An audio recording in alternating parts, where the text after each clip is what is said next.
அன்புக்குரிய நம்முடைய சொந்தங்களே, மேடையில் இருக்கக்கூடிய இந்த மண்ணினுடைய மைந்தர்களாக எப்பொழுதும் கூட நாணயத்தின் பக்கம் நிற்கக்கூடிய நம்முடைய எல்லா அம்பலக்கார ஐயா அவர்களே, எல்லாருடைய பெயரை சொல்வதற்கு பதிலாக ஒரே ஒரு பெயரை சொல்லி எல்லா பெயரையும் சொல்வதாக ஐயா மகாமணி அவர்கள் முக்கிய அம்பலக்காரர் அவருடைய பெயரை சொல்லி மேடையில் இருக்கக்கூடிய 14 அம்பலக்கார ஐயா அவர்களுக்கும் என்னுடைய நன்றி கலந்த வணக்கத்தை முதல்ல பதிவு செய்கின்றேன். அதே போல எல்லா சமுதாய தலைவர்கள், இந்த பகுதியினுடைய எல்லா பொதுமக்கள் மனசை விட்டு பேசுகிறோம்னு நினைக்கிறேங்கம்மா. ஏன்னா கிராமத்தில் மனசு விட்டு பேசணும். அரசியல்வாதியை போல எல்லா விஷயத்தையும் கூட அப்படி இப்படி பேச விட நேராக பேசிடலாங்கம்மா, சுற்றி வளைச்சி பேசாமல். இன்னைக்கு நம்முடைய மத்திய அரசு சார்பாக பாரத பிரதமர் நரேந்திர மோடி ஐயாவிற்கு பதிலாக, ஐயா இன்னைக்கு நரேந்திர மோடி ஐயாவே கூட்டிகிட்டு வரணும் எங்களுக்கு ஆசை. நரேந்திர மோடி ஐயாவின் சார்பாக இங்கே சுரங்கத்துறை அமைச்சர், கனிம வளத்துறையினுடைய அமைச்சராக இருக்கக்கூடிய அருமையனன் கிஷன் ரெட்டி அவர்கள் இங்கே வந்திருக்கிறாங்க. இதை நீங்கள் ஆச்சரியப்படலாம். நேற்று நம்முடைய மத்திய அமைச்சரவையில் கனிம வளத்திற்காக 31,000 கோடி ரூபாய் மதிப்பு இருக்கக்கூடிய ஒரு திட்டத்தை நேற்று நம்முடைய மத்திய அமைச்சரவையில் வெளியிட்டிருக்கிறாங்க. நாடு வளர வேண்டும், வளர்ச்சி அடைய வேண்டும். நானும் விவசாய குடும்பத்தில் பிறந்தவன் தாங்க ஐயா. விவசாய குடும்பத்தில் தான் பிறந்தேன். இங்கே இருந்தவங்க எல்லாமே விவசாய குடும்பத்தில் தான் பிறந்திருக்கிறோம். நம்முடைய குழந்தைகள் எத்தனை பேர் விவசாயம் செய்ய போறாங்க உங்களுக்கும் தெரியாது, எனக்கும் தெரியாது.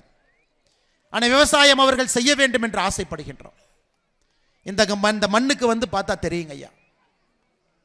முல்லை பெரியார் அணையினுடைய பாசனம், ஒருபோக விவசாயம் எல்லா இடத்துலையுமே இருக்கு. 250ற்கு மேற்பட்ட கோவில்கள் இந்த மண்ணில் இருக்கு. எல்லாவற்றையும் தாண்டி இந்த மண்ணை காக்கக்கூடிய கள்ளழகர் கோயில் இங்க இருக்குதுங்க ஐயா. இந்த பகுதியில் எல்லோருமே நீங்கள் கொஞ்சம் மனசு கஷ்டப்பட்டீங்க. கிட்டத்தட்ட 4,980 ஏக்கர், 5,000 ஏக்கர் கிட்டத்தட்ட மத்திய அரசு சார்பாக வெளியிட்டிருக்கிறாங்க. டங்ஸ்டன் எடுக்க போறாங்க, சுரங்கத்திலிருந்து டங்ஸ்டன் எடுக்க போறாங்க. ஒரு விஷயத்தை நம்ம நல்லா புரிஞ்சுக்கணும் ஐயா, நல்லா புரிஞ்சுக்கணும். மோடி ஐயா எப்பொழுதுமே தமிழகத்திற்கு எதிராக எந்த ஒரு திட்டத்தையும் எப்பொழுதும் கொண்டு வர மாட்டார். அது மோடி ஐயாவுடைய ரத்தத்தில் அது கிடையாது. மீத்தேன் ஹைட்ரோ கார்பன் திட்டம் சம்பந்தமே இல்லை. நமக்கு முன்பு இருந்த அரசு கையெழுத்து போட்டாங்க, நாம பதவிக்கு வந்த பிறகு அது டெண்டர் ஆச்சு. அப்படி இருந்து தஞ்சாவூர் பகுதியில் விவசாய பெருமக்கள் சொன்னாங்க, ஐயா எங்களுக்கு மீத்தேன் ஹைட்ரோ கார்பன் திட்டம் வேண்டாம் என்று சொன்ன பொழுது 2 நாட்களில் பாரதிய ஜனதா கட்சியினுடைய தலைவர்கள் எல்லோரும் டெல்லிக்கு போய் மீத்தேன் ஹைட்ரோ கார்பன் திட்டத்தை நிறுத்திட்டாங்க. இன்னைக்கு இங்கே வந்திருக்கக்கூடிய டங்ஸ்டன் திட்டமும் கூட டெல்லியில் அமைச்சரவையில் இருக்கக்கூடிய கிஷன் ரெட்டி ஐயா அவர்களுக்கோ அங்க இருக்கக்கூடிய செயலாளர்களுக்கோ பகுதி மேலூரை சுற்றி இந்த பகுதி எப்படின்னு உங்களுக்கு தெரியாதுங்க. யாரும் இங்க வந்து பார்க்க போறது கிடையாதுங்க. எந்த அளவுக்கு இங்கே பாசன வசதி இருக்கு, 250 கோவில் இருக்கு, கள்ளழகர்களுடைய கோவில் இருக்கு, 2000 ஆண்டுகளுக்கு பழமையான சமணர் படுகைகள் இங்க இருக்கு. தமிழ் பாரம்பரியத்தினுடைய சான்றாக இருக்கக்கூடிய சுவடுகள் எல்லாம் இங்க இருக்கு. அவங்களுக்கு தெரியாதுங்க, தெரியாது. அது நல்லா நாம் புரிஞ்சுக்கணும். தெரியப்படுத்த வேண்டியது நம்முடைய கடமை. மத்திய அரசு கடிதம் எழுதுறாங்க, 2023 இந்த பகுதியில் டங்ஸ்டன் இருக்கு அப்படின்னு ஜிஎஸ்ஐ அமைப்பு கண்டுபிடிச்சிருக்கிறாங்க. மத்திய அரசுக்கு ரிப்போர்ட், மாநில அரசுக்கு ரிப்போர்ட் கொடுத்திருக்கிறாங்க. அந்த ரிப்போர்ட் மத்திய அரசு கொடுக்கிறாங்க, இங்க டங்ஸ்டன் இருக்கு. அதை வைத்து மத்திய அரசு மாநில அரசுக்கு ஒரு கடிதம் எழுதுறாங்க. 15/9/2023 இந்த பகுதியில் இந்த மாதிரி டங்ஸ்டன் இருக்கு, நாங்க ஏல விட போறோம், நீங்க சொல்லுங்க, கருத்துக்களை சொல்லுங்க. இங்க இருக்கக்கூடிய மாநில அரசு கடிதம் போடுறாங்க, இல்ல இங்க இருக்கக்கூடிய 4,890 ஏக்கர்ல வெறும் 477 ஏக்கர் மட்டும்தான் பல்லுயிர் பூங்கா, பயோடைவர்சிட்டியா இருக்குது, மிச்சதெல்லாம் இல்லை. அங்க இருக்கக்கூடிய அதிகாரிகளுக்கு தெரியாதுங்கம்மா. சரி, மாநில அரசு சொல்லியிருக்கிறாங்க 477 ஏக்கர் மட்டும்தான் இந்த மாதிரி இருக்கு, மிச்ச ஏக்கர்ல கோயிலை பத்தி யாரும் சொல்லீங்க, கள்ளழகர் கோயிலை பத்தி யாரும் சொல்லல, ஒருபோக விவசாயத்தை பத்தி யாரும் சொல்லல, பெரியார் அணையிலிருந்து வரக்கூடிய நீர்ப்பாசனத்தை பத்தி யாரும் சொல்ல. அவங்களுக்கு என்ன தெரியுங்க? அது டெண்டர் விடுறாங்க. முதல் முறை விட்டு டெண்டர்ல யாருமே எடுக்கலீங்க. ஏப்ரல் மாசத்துல 2024 அப்பொழுதும் மாநில அரசுக்கு தெரியும். 2024 ஜூன் மாசத்துல டெண்டர் விடுறாங்க, அப்பொழுதும் மாநில அரசுக்கு தெரியும். அது நவம்பர் டிசம்பர் மாசத்துல அந்த டெண்டரை எடுத்த பிறகுதான் உங்களுக்கும் தெரியும், எனக்கும் தெரியும், இங்க இருக்கக்கூடிய நம்முடைய ப்ரொஃபசர் ராமஸ்ரீனிவாசன் அவர்களுக்கு தெரியும், இங்க இருக்கக்கூடிய நம்முடைய தலைவர்கள் எல்லோரும் இருக்கிறாங்க, சுசீந்திரன் அவர்களுக்கு தெரியும், கதலி நரசிங்க பெருமாள் அண்ணனுக்கு தெரியும், ராஜசிம்மன் அவர்களுக்கு தெரியும், மாரி சக்கரவர்த்தி அவர்களுக்கு தெரியும், சிவலிங்கத்துக்கு தெரியும். அதன் பிறகு நீங்கள் எல்லாம் ஒரு அறவழி போராட்டம், இந்தியாவே திரும்பி பார்க்கும் அளவுக்கு ஒரு கிராமத்தில் இருக்கக்கூடிய மக்கள் எல்லாம் சொல்லுவாங்க, கிராம மக்கள்லாம் படிக்காதவங்க. 12 அம்பலக்காரர் ஐயா இங்கிருந்து டெல்லிக்கு வந்தாங்க. 12ல் 11 பேர்த்துக்கு டெல்லி வடக்கு இருக்கா தெற்கு இருக்கான்னு கூட தெரியாது. டெல்லி பார்த்ததே இல்லை. 12 அம்பலக்காரங்க ஐயா பார்த்ததே இல்லை. டெல்லி முதல் முறையா வந்தாங்க. விமானத்தில் ஏறல, முதல் முறையா விமானத்தில் ஏறுறாங்க. விமானத்தில் ஏறி டெல்லிக்கு வர்றாங்க. ஒரு மத்திய அரசு அதனுடைய அமைச்சர் கிஷன் ரெட்டி ஐயாவுடைய அலுவலகத்தில் அங்க போய் 1 மணி நேரம் இருக்கிறாங்க. எனக்கு ஆச்சரியம் என்னன்னா, ஆங்கிலத்தில் பேசுறாங்க. அமைச்சருக்கு தமிழ்ல பேசி புரிய வைக்கிறாங்க. எங்க இருக்கக்கூடிய அம்பலக்காரர் ஐயா அமைச்சர் அவர்களுக்கு ஆங்கிலத்தில் பேசுறாங்க. எங்க ஊர் இப்படிப்பட்ட ஊருங்க ஐயா, இங்க இந்த மண் இப்படிப்பட்ட மண், நீர்ப்பாசன வசதி எல்லாம் பேசுறாங்க. அமைச்சர் அவர்கள் கேட்டுட்டு ஒரே ஒரு வார்த்தை மட்டும் சொன்னாங்க, நான் உங்களுக்கு உறுதி கொடுக்குறேன், நீங்க குளிர்ல ஏன் டெல்லியில் இருக்கிறீங்க, 2 டிகிரி குளிர், நீங்க ஊருக்கு போங்க, நாளைக்கு நான் மோடி ஐயாட்ட பேசிட்டு ரத்து பண்ணி கொடுத்துறேன். அம்பலக்கார ஐயா சொல்லாங்க, ஐயா நாங்கள் ஊருக்கு போக மாட்டோம், ஏன்னா ஊர் மக்கள்கிட்ட சொல்லிட்டு வந்துட்டோம், நீங்க ஆர்டர் போட்டு கையில கொடுத்தா தான் நாங்கள் ஊருக்கு போவோம். அது பெருந்தன்மை. நீங்க ஆர்டர் போட்டு கையில அமைச்சருடைய பெருந்தன்மை. சரி பரவாயில்ல, நீங்க ஊருக்கு போகாதீங்க, என் கூட வந்து என் வீட்லயே தங்கிக்குங்க, நீங்க ஹோட்டல்லாம் தங்காதீங்க, வீட்டில் தங்கிக்குங்க, என்னுடைய வீட்டில் தங்கிக்குங்க. ஐயா உங்களுக்கு தெரியும், ஒரு மத்திய அரசுல ஒரு திட்டத்தை ரத்துப்படுத்துவது எவ்வளவு கடினம்னு உங்களுக்கு தெரியும். அவ்வளவு சுலபம் கிடையாது. பல இடத்துக்கு போகணும், கேபினெட்டுக்கு போகணும், அமைச்சரவையினுடைய ஒப்புதல் வாங்கணும், கேபினெட் செக்ரட்டரி வரைக்கும் போகணும். இவங்கெல்லாம் பார்க்கும் பொழுது 3:30 மணிங்க ஐயா, 3:30 மணி, 24 மணி நேரத்திற்குள்ள அடுத்த நாள் காலை 22 டிசம்பர் அடுத்த நாள் காலை சரியா 4:31 மணிக்கு சாயந்தரம் இந்த திட்டத்தை முழுமையாக ரத்து செய்து நம்முடைய மத்திய அமைச்சர் ஐயா கிஷன் ரெட்டி அவர்கள் அறிவித்திருக்கிறார்.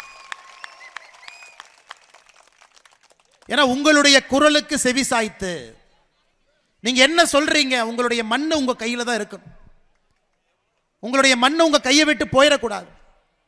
அதற்கு மோடி ஐயா எடுத்த முடிவு. இந்தியாவில் எத்தனையோ இடத்துல ஆர்ப்பாட்டம் பண்றாங்க. ஆனால் சில ஆர்ப்பாட்டங்கள் நியாயமான ஆர்ப்பாட்டம், சில ஆர்ப்பாட்டம் நியாயம் இல்லாத ஆர்ப்பாட்டம், அரசியல் நம்ம பார்க்கிறோம். ஆனால் உங்களது 100% முழுமையாக நியாயமான, நேர்மையான, நாணயமான ஒரு ஆர்ப்பாட்டம். எத்தனை பேருங்க, லட்சக்கணக்கான மக்கள் இங்கிருந்து 18 கிலோமீட்டர் நடந்து மதுரையில் இருக்கக்கூடிய தபால் நிலையத்தை நோக்கி போறீங்க. இன்னைக்கு 10 பேர் சேர்ந்தாவே எந்த கண்ணாடி உடையும் என்ன பிரச்சனையாகும் பயந்துட்டு இருக்கிற நேரத்தில் லட்சக்கணக்கான மனிதர்கள் கட்டுக்கோப்பாக மதுரைக்கு போய் உங்களுடைய கோபம் என்ன, ஆக்ரோஷம் என்ன அப்படிங்கிறது தெளிவா பேசிக்கிட்டு யாரையுமே தரம் தாழ்ந்து பேசாம இதுதான் பிரச்சனை, எங்களுக்கு நீதி கொடுங்கன்னு கேட்டு வந்த பிறகு எப்படிங்க அம்மா மோடி ஐயா உங்களுக்கு செய்யாம இருப்பாங்க? யோசிச்சு பாருங்க, எப்படி மோடி ஐயா செய்யாம இருப்பாங்க? ஆனால் நம்முடைய பாரத பிரதமர் நரேந்திர மோடி அவர்களை போல எப்பொழுதுமே தமிழக மக்களோடு ஊனோடு நரம்போடு கலந்திருக்கக்கூடிய ஒரு மனிதர். இது இந்தியாவில் நீங்க போய் வேற மாநிலத்தில் பாருங்க, எத்தனையோ பிரச்சனைகளை கொண்டு போகும் பொழுது உடனுக்குடன். இன்னைக்கு வரும் பொழுது கிஷன் ரெட்டி ஐயா கேட்டாங்க, எல்லா வீட்லையுமே ஒரு ஜல்லிக்கட்டு மாடு நிற்குதேன். நான் சொன்னேன், ஐயா நாங்க சாப்பிட்றோமோ இல்லையோ ஜல்லிக்கட்டு மாட்டுக்கு சாப்பாடு கொடுத்துட்டு தான் இந்த மண்ணிலே மக்கள் சாப்பிடுவாங்க. அது சின்ன பெண்ணாக இருந்தாலும் ஒரு வீர தமிழச்சி கண்ணை பார்த்து ஒரு ஜல்லிக்கட்டு மாட்டை நிறுத்தக்கூடிய மன்னது. அந்த ஜல்லிக்கட்டு வீர விளையாட்டையும் திரும்பி கொண்டு வந்தது பாரத பிரதமர் நரேந்திர மோடி. யோசிச்சு பாருங்க, 3 ஆர்டருங்கம்மா, 3 ஆர்டர் 24 மணி நேரத்தில் 3 அமைச்சரவை போட வைத்து. ஆனா என்னன்னா நம்ம கட்சி கிட்ட ஊடகம் இல்லை. காலையிலிருந்து இரவு வரை சூரியன் ஏன் உதிக்குதுன்னா மாநில அரசு இருக்கிறனால தான் உதிக்குது, சூரியன் மறையுதுன்னா மாநில அரசு இருக்கிறனால. நாங்கெல்லாம் பொய்யை சொல்ல தெரியாதவர்கள், உண்மையை மட்டும் நேர்மையாக மக்களுக்காக பேசக்கூடியவர்கள் நம்முடைய மத்திய அரசு கட்சியில் இருக்கிறோம். ஐயா பாராட்டு விழா எங்கேயும் போக மாட்டோம். இந்தியாவிலே பாராட்டு விழா என்று பாரதிய ஜனதா கட்சி எங்கேயுமே போகாதுங்கம்மா. பெரியவங்க இருக்கிறீங்க, நீங்க பாருங்க, எங்கேயாச்சும் நாம பாராட்டு விழான்னு எடுத்திருக்கிறோமா? போக மாட்டோம். எதற்காக ஐயா கிஷன் ரெட்டி அவர்கள் இங்க வந்திருக்கிறாங்கன்னா, அம்பலக்காரர் ஐயா அன்னைக்கு சொன்னாங்க, ஐயா உங்களை தேடி வந்தோம், எங்களுக்கு மரியாதையாக உபசரித்து காஃபி டீ எல்லாம் கொடுத்து சமமாக உட்கார வச்சு 1 மணி நேரம் எங்களோட பேசினீங்க. எங்களை தாண்டி நீங்கள் எங்களுக்காக நீங்கள் வர வேண்டும், எங்களை பார்க்க, உங்களுக்கு நாங்கள் உபசரிக்கணும், வரணும். ஆனால் இன்னைக்கு கிஷன் ரெட்டி அவர்கள் இங்கே வந்தது நீங்க பாராட்டுறீங்க இல்லைங்கம்மா, அவர் கடமையை செஞ்சிருக்கிறோம், எங்களுடைய கடமையை நாங்கள் செய்திருக்கின்றோம். கிஷன் ரெட்டி ஐயா கடமையை செஞ்சிருக்கிறாங்க. மோடி ஐயா உங்களுடைய பேச்சை, உங்களுடைய குரலை கேட்டு எப்பொழுதும் தமிழகத்தின் பக்கம் இருப்பேன் என்பதை மறுபடியும் ஒரு முறை நமக்கு உணர்த்தி இருக்கிறார். இன்னைக்கு கிஷன் ரெட்டி ஐயா அவர்கள் இங்கே வந்தது டெல்லியில் இருந்து ஒரு முக்கியமான அமைச்சர், துறையினுடைய அமைச்சர். ஒரு நாள் முழுவதும், ஏன்னா மதுரைக்கு எப்படி வந்தாங்க பாருங்க, சென்னைக்கு வந்து நைட்டே சென்னைக்கு வந்துட்டாங்க. ஏங்க ஏன்னா காலையில் டெல்லியில் பனிப்பொழிவு அதிகமாக இருக்கும், விமானம் தாமதமாச்சுன்னா என்ன பண்ணுறது, நைட்டே வந்துடுறேன். ஸோ வந்து இதுக்குன்னா உங்களுடைய அன்பை பார்த்து நெகிழ்ந்து உங்களுடைய அழைப்பை ஏற்று இந்த மண்ணிற்கு நான் வர வேண்டும் என்று மோடி ஐயாவுடைய தூதுவனாக ஐயா கிஷன் ரெட்டி அவர்கள் இங்கே வந்திருக்கிறாங்க. எனக்கு தெரியுங்க ஐயா, இந்த மேடையில் அரசியல் பேசக்கூடாது. போன முறை நான் வந்த பொழுது கூட வெள்ளிமலை யாண்டி சுவாமி திருக்கோவில் முன்பு நின்று அரசியல் பேசலைங்க ஐயா. மாநில அரசு மத்திய அரசு என்று பேசுவேன் நான். இன்னைக்கு ஒரே விஷயத்தை மட்டும் இங்க இருக்கக்கூடிய மண்ணின் மைந்தர்கள் சொந்தக்காரர்கள் உணர்ந்து கொள்ள வேண்டும். ஏன்னா ஸ்டாலின் ஐயா வந்தாங்க, சில விஷயங்கள் பேசினாங்க. ஆனால் ஸ்டாலின் ஐயாவுக்கு இந்த மேடையிலிருந்து நான் பதில் பேசாமல் சென்று விட்டால் நான் வகிக்கக்கூடிய பொறுப்புக்கு தவறு செய்கின்றேன் என்கின்ற அர்த்தம். ஐயா சட்டசபையில் தீர்மானம் போட்டனால, சட்டசபையிலே தீர்மானம் போட்டதால் இந்த திட்டம் ரத்து செய்யப்படவில்லை என்பது ஒருத்தருக்கும் தெரியும். வார வாரம் சட்டசபையிலே தீர்மானம் போடுவது மட்டும்தான் அவங்க வேலை. உங்களுக்காக, இங்க இருக்கக்கூடிய மண்ணின் மைந்தர்களுக்காக, உங்களுடைய குரலுக்காக, உங்களுடைய அழுகைக்காக, உங்களுடைய பேச்சுக்காக மோடி ஐயா உங்களோடு இருந்து இதை ரத்து பண்ணியிருக்கிறார். வேற யாருக்காக இல்லைங்க ஐயா. மாநில அரசு மிரட்டிருச்சு. மாநில அரசனுடைய மிரட்டலுக்கெல்லாம் மோடி அவர்கள் எப்பொழுதும் பயந்தது கிடையாது. அப்படிலாம் ஆட்சியில் உட்கார முடியாது. இந்த உக்ரைன் ரஷ்யாவுடைய கண்ணை விரல் விட்டு ஆட்டிக்கொண்டிருக்கக்கூடிய மோடி அவர்கள் இங்க இருக்கக்கூடிய மாநில அரசு பார்த்து பயப்படுற மனிதர் அவர். உங்களுடைய அன்பிற்காக பயந்து இங்கே வந்திருக்கின்றோம். உங்கள் அன்புக்காக, உங்க அன்புக்காக, இந்த மண்ணின் மைந்தர்களுடைய அன்புக்காக இங்கே வந்திருக்கின்றோம். வேற எதுக்கு வரலைங்க. தொடர்ந்து உங்களுடைய அன்புக்காக என்ன வேணாலும் நாங்கள் செய்வோம். உங்களுடைய அன்பை பெறுவதற்காக மோடி அவர்கள் என்ன வேண்டுமானாலும் செய்வார். 11,000 பேருக்கு மேல எஃப்ஐஆர் போட்டுட்டு மத்திய அரசு திட்டத்தை ரத்து செய்த பிறகும் எஃப்ஐஆர் வச்சு, அதன் பிறகு நான் ரத்து செஞ்சேன், எஃப்ஐஆர் ரத்து செஞ்சேன்னு சொல்றத, அதனாலதான் இந்த திட்டம் ரத்தாச்சுன்னு சொன்னா யாராச்சும் நம்புவாங்களாங்க ஐயா. அதனால் மாநில அரசுக்கு ஒரே ஒரு வேண்டுகோள் வைக்கிறேன், ஒரே ஒரு வேண்டுகோள். நானும் விவசாயினுடைய மகனாக இந்த வேண்டுகோளை வைக்கிறேன்.